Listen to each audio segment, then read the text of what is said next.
Howdy, folks. Fair warning, this is not for entertainment purposes. I'm going to be going through the Slave Trade Act 1873 and showing you what I can comprehend from it. And so bear with me if you wish to understand something quite significant as it unfolds. So I'm at the Slave Trade Act 1873 as it currently stands, and if I were to go through this document, it would be a very short video indeed, because as you will see, almost every clause has been repealed by the British government in 1998. See, repealed. Oh, clause 17, some of which remains. 18, 19, repealed. 20, repealed. 21, repealed. 22, repealed. 23, repealed. Some of 24 remains. Anyway, you get the picture here. So, what we're going to look through is the original. If I've got the right one here. Sorry, just checking. No, I've still unprofessional. Sorry, team. This is the original. Notice, even though this is from 1873, that St. Edward's Crown, I guess this is the original text, but they stamp their supposed authority on it. So, Slave Trade Act 1873. I'm going to be sharing what I comprehend from it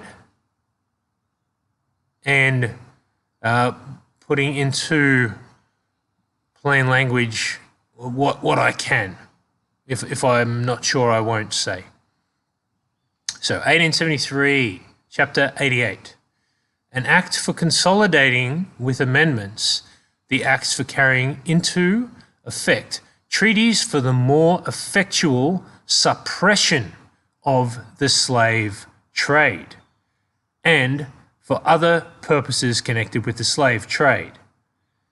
5th August 1873.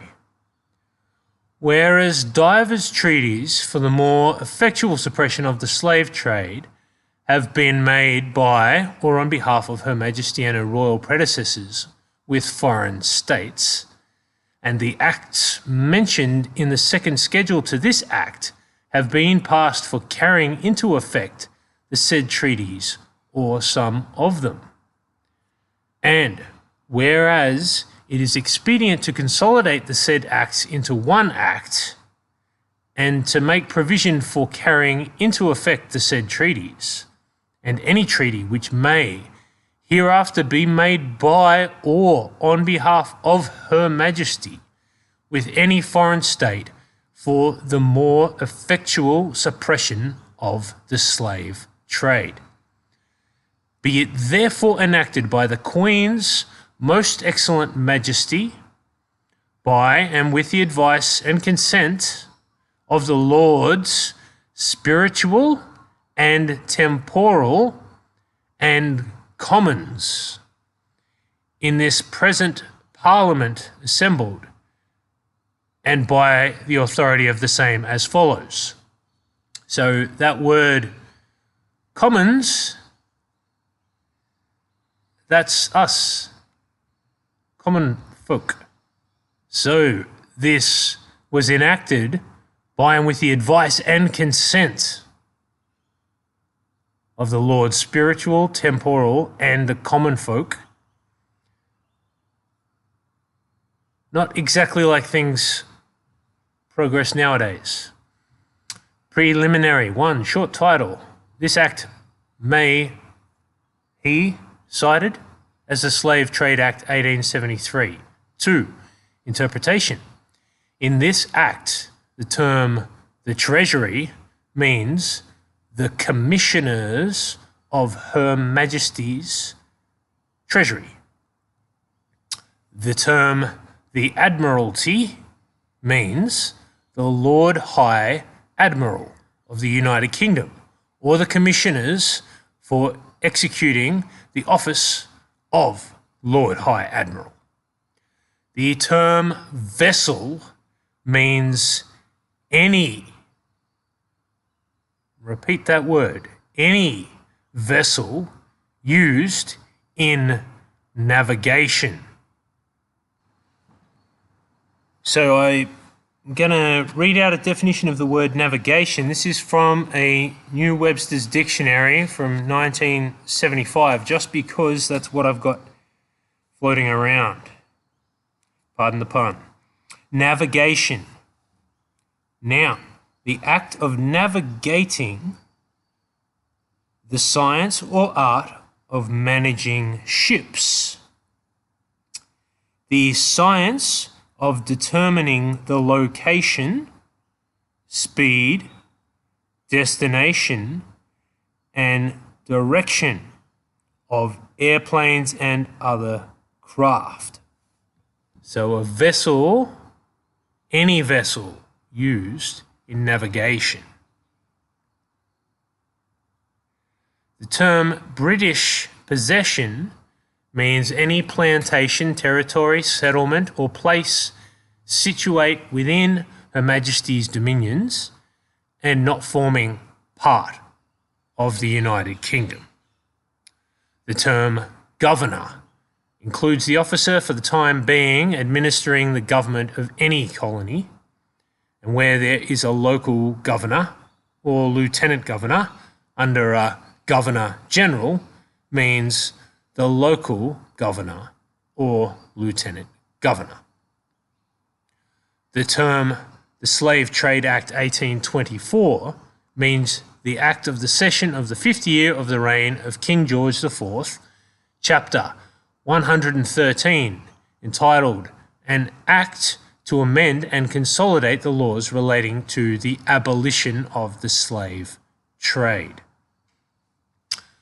The term foreign state includes any foreign nation, people, tribe, sovereign, prince, chief, or headman. The term vessel of a foreign state means a vessel which is justly entitled to claim the protection of the flag of a foreign state, or which would be so entitled if she did not lose such protection by being engaged in the slave trade. The term treaty includes any convention, agreement, engagement, or arrangement. The term slave trade, when used in relation to any particular treaty, does not include anything declared by such treaty not to be comprised in the term or in such treaty. The term Vice Admiralty Court does not include any Vice Admiralty Court which, for the time being, has under its commission a limited jurisdiction only in matters relating to the slave trade. So the term Vice Admiralty Court does not include any court which, for the time being, has limited jurisdiction only in matters relating to the slave trade.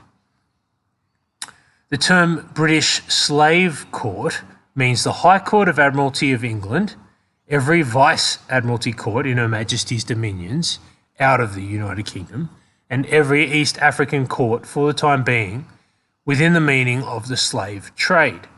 East African Courts Act 1873. That's Slave Trade Act 1873, East African Courts in brackets.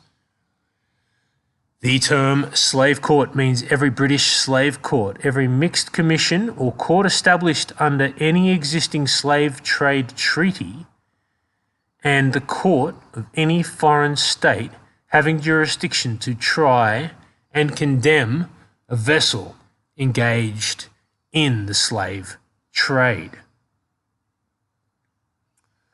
The term existing slave trade treaty means a treaty made by or on behalf of Her Majesty or her royal predecessors with any foreign state for the more effectual suppression of the slave trade and in force at the passing of this act. So it becomes clear that the purpose in 1873 of this act was to consolidate the Slave Trade Act of 1824 and to update it in order to more effectively suppress the slave trade. So, seizure of slave ships. 3. Visitation and seizure by cruisers, etc., of suspected slave ships. Where a vessel is, on reasonable grounds, suspected of being engaged in or fitted out for the slave trade, it shall, subject in the case either of the vessel of a foreign state or of the commander or officer of a cruiser of a foreign state, to the limitations, restrictions, and regulations, if any, applicable thereto contained in any existing slave trade treaty made with such state. Be lawful. So, to simplify, where a vessel is suspected of being engaged or fitted out for the slave trade, it shall be lawful. A, if the vessel is a British vessel or is engaged in the slave trade within British jurisdiction, or is not a vessel of a foreign state. For any commander or officer of any of Her Majesty's ships, for any officer bearing Her Majesty's commission in the Army or Navy, for any officer of Her Majesty's Customs in the United Kingdom, Channel Islands, or Isle of Man, for the governor of a British possession or any person authorised by any such governor, and for any commander or officer of any cruiser of a foreign state authorised in pursuance of any existing slave trade treaty. And B, if the vessel is the vessel of a foreign state, for any commander or officer of any of Her Majesty's ships, when duly authorised in that behalf in pursuance of any treaty with that state, and for any commander or officer of any cruiser of that foreign state. Now we get to the nuts of it. So we comprehend, basically, where a vessel is suspected of being engaged or fitted out for the slave trade, it shall be lawful if the vessel is a British vessel or is engaged in the slave trade within British jurisdiction, for any commander, if the vessel is a vessel of a foreign state, but there is a treaty in place with that state, then it shall be lawful to visit and seize and detain such vessel, and to seize and detain any person found, detained, or reasonably suspected of having been detained as a slave for the purpose of the slave trade on board any such vessel, and to carry away such vessel and person, together with the master and all persons, goods, and effects on board any such vessel, for the purpose of bringing in such vessel, person, goods, and effects for adjudication. All vessels, slaves, persons, goods, and effects which may be forfeited under the enactments with which this act is to be construed as one, as herein after mentioned, may be visited, seized, and detained by any commander, officer, governor, or person authorised by this section to seize a British vessel. So if you're playing along in the UK, this is the last clause for a fair while that wasn't repealed in 1998. So, Section 4, repealed in 98.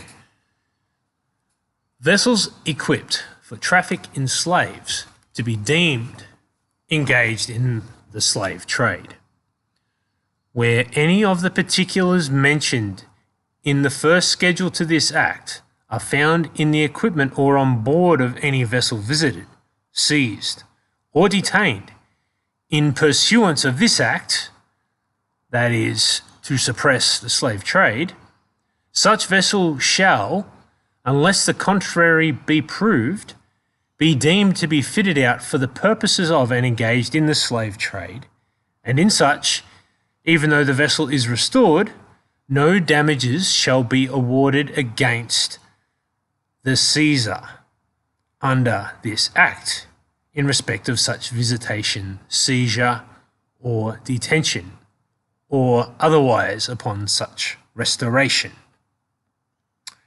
So I take that to mean no damages shall be awarded against the seizer. So the one or ones who seize the vessel and everything on board for the purpose of condemnation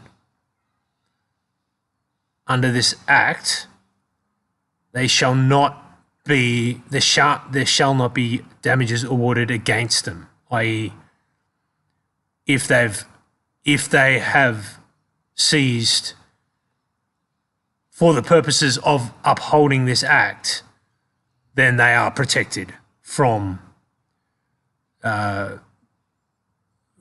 having to pay damages by this Act. And then this is the what's the word? Come on, brain. This is the exception. Provided that this section shall not extend to the vessel of any foreign state, except so far as may be consistent with the treaty made with such state.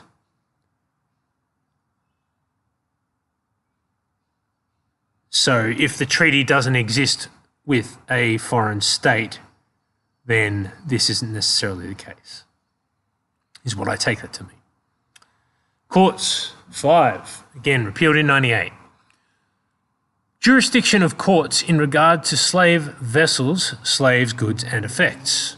The High Court of Admiralty of England and every Vice Admiralty Court in Her Majesty's dominions out of the United Kingdom shall have jurisdiction to try and condemn or restore any vessel, slave, goods and effects alleged to be seized, detained or forfeited in pursuance of this Act, and, on restoring the same, to award such damages in respect of the visitation, seizure and detention of such vessel, goods and effects, and of any person on board such vessel, and in respect of any act or thing done in relation to such visitation, seizure or detention, or in respect of any of such matters, and in any case to make such order as to costs, as subject to the provisions of this Act and of any existing slave trade treaty, the court may think just.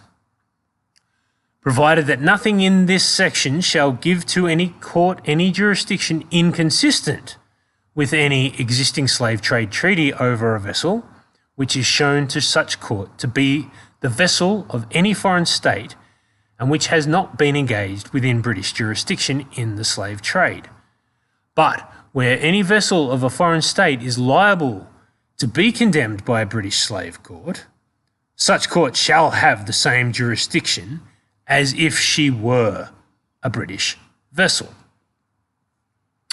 Each of the said courts shall have the same jurisdiction in regard to any person who has been seized, either at sea or on land. That's an interesting sentence, or part of a sentence. On the ground that he has or is suspected to have been detained as a slave for the purpose of the slave trade, as the court would have under this section if he had been so detained on board a vessel that was seized and brought in for adjudication. So that to me reads like it doesn't matter if a slave is seized, and don't think about a slave being seized as in one master to another.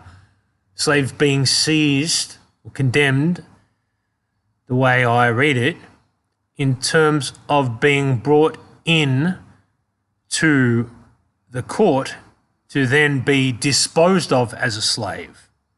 So this seems to be saying to me that whether the seizure happens at sea or on land,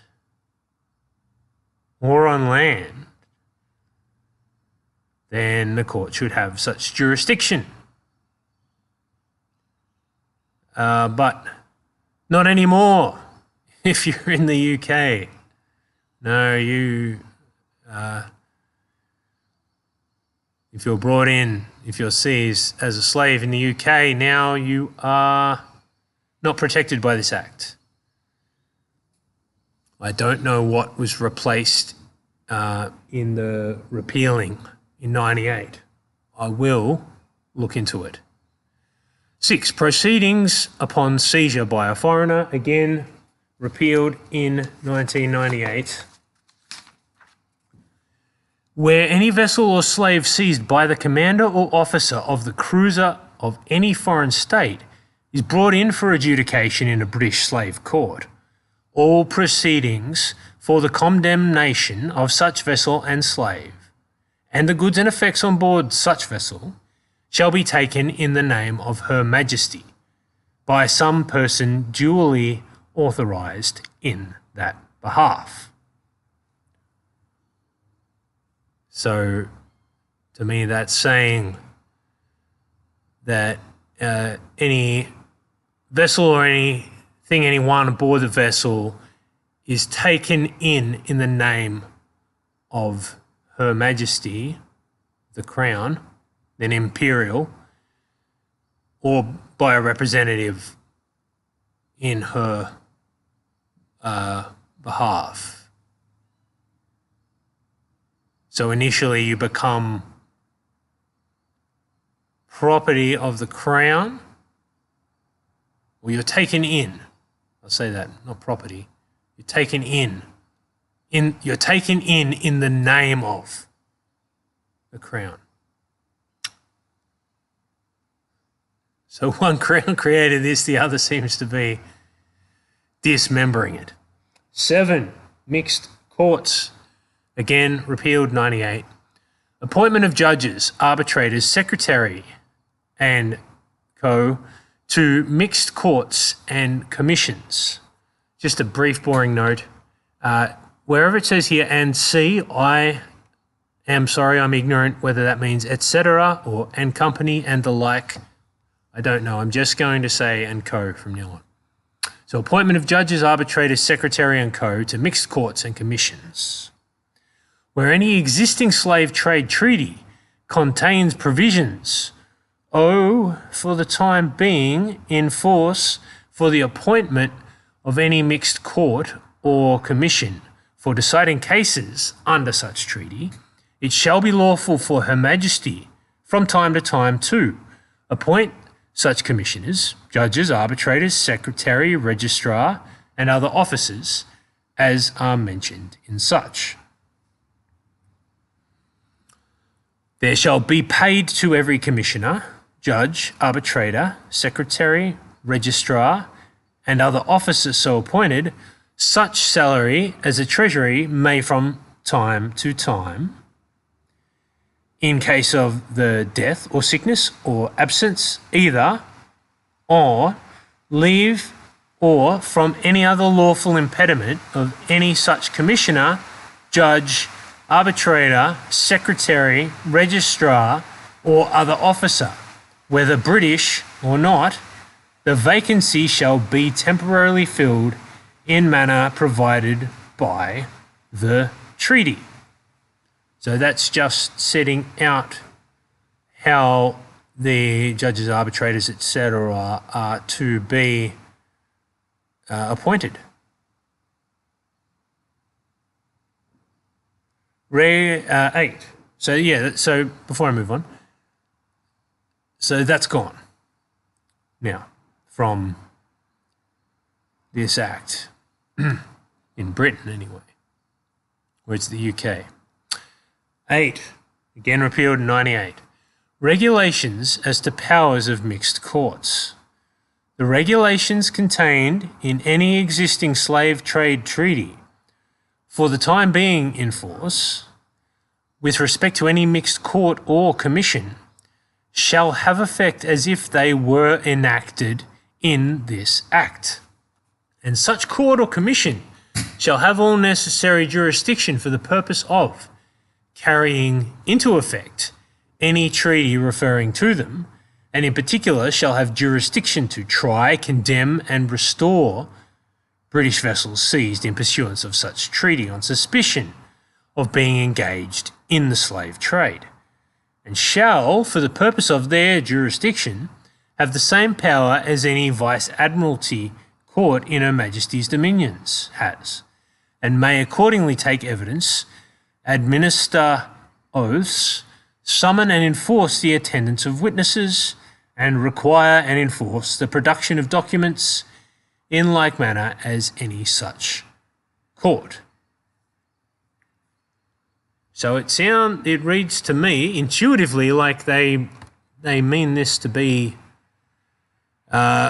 pretty far-reaching.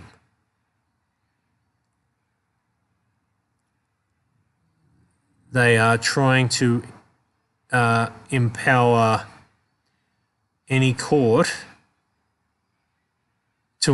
any competent court to have the jurisdiction and capacity to summon and enforce attendance of witnesses, require and enforce production of documents, so as they can adjudicate, like they were really standing against the slave trade, or if you will, the practice of slavery.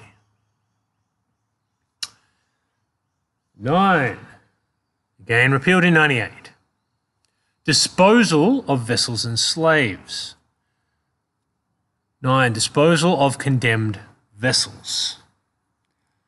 A vessel seized in pursuance of this act, and when condemned by a slave court, may be taken into Her Majesty's service upon payment of such sum as the Admiralty deem to be a proper price for the same, which sum is in this act called the appraised value of such vessel.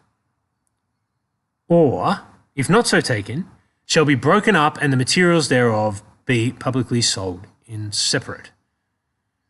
So, the vessel seized in pursuance of this act is in pursuing the principles, the purpose of this act. Any vessel that's seized,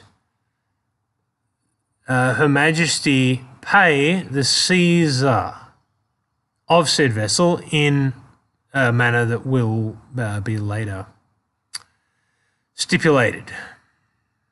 So they, how I read it, they are providing an incentive, a financial incentive, and it's reasonable if you are to go out on the high seas and seize a vessel in pursuing the purposes, the principles of this Slave Trade Act to suppress slave trade, then you need to be compensated, and that comes in the form of a payment by Her Majesty. Provided that nothing herein shall prejudice the right of the government of any foreign state under any treaty to require such vessel to be broken up, or to take such vessel into its service upon payment of a sum fixed in accordance with such treaty, and any sum paid by the government of a foreign state for a vessel taken into its service after condemnation by a slave court shall be deemed for the purpose of this act, for the purposes of this act, to be the appraised value of the vessel. So, to me, that's just more about how the disposal. So, yeah, this word disposal is interesting. No, slaves aren't disposed of, not put in the bin. Slaves are disposed of in the sense that their slavery is disposed of, discharged, not slaves anymore. And so a vessel is made into, through this process, is made into not a slave trade vessel, or the vessel and the goods thereon are repurposed and sums are distributed accordingly to enable, in pursuance of this act, to enable the practice, the slave trade, the practice of slavery, to be suppressed. Okay, so I'm going to just, I think this is going to take a while, so I'm going to do this section 10, and then there'll be subsequent follow-ups. 10, disposal of slaves. Again, okay, no, so where not all of this, it has been repealed in 98. I did say this wasn't going to be entertaining, so I won't apologise for delays. It may help your brain anyway. Okay, section 10 repealed in 98. Oh no, my apologies. This has all been a total detour. I don't know if I'll leave this in or not. No, I had highlighted that for a conversation that I had with my acquaintance, some of you may know of. Sounds a bit like me. No, this entire section 10 was repealed in 98. Disposal of slaves. Where any slaves are seized in pursuance of this act, they shall, the slaves, for the purpose only of seizure, prosecution, and condemnation, be deemed to be property, and shall be condemned as forfeited to the sole use of Her Majesty, for the purpose only of divesting all other right or interest therein. So, Her Majesty, they are being seized and deemed to be property only for the purpose of divesting all other right or interest therein. So, to me, that seems like a technicality intentionally put in. They are property of the crown, imperial when it was made, only so that they can be disposed of as slaves. They are no longer slaves. Okay, back to it. And shall not be treated as slaves, but shall be provided for, pending the proceedings for their condemnation, in such manner, and shall on condemnation be disposed of in such manner, or delivered over to such persons, as the court, having cognizance of the case, may adjudge, subject to the regulations, if any, which are from time to time made by the Treasury. And the Treasury may, from time to time, make, alter, and revoke regulations for this purpose, so that they be consistent with any provisions in this behalf contained in any existing slave trade treaty. Okay, so this Treasury, back from Section 2, Interpretation in this Act, the Treasury means the commissioners of Her Majesty's Treasury. So the second part of the Clause 10, disposal of slaves, is just saying that the Treasury may alter from time to time certain regulations. Yes, so that they just be consistent. There may need to be little tweaks made from time to time in how precisely they are delivered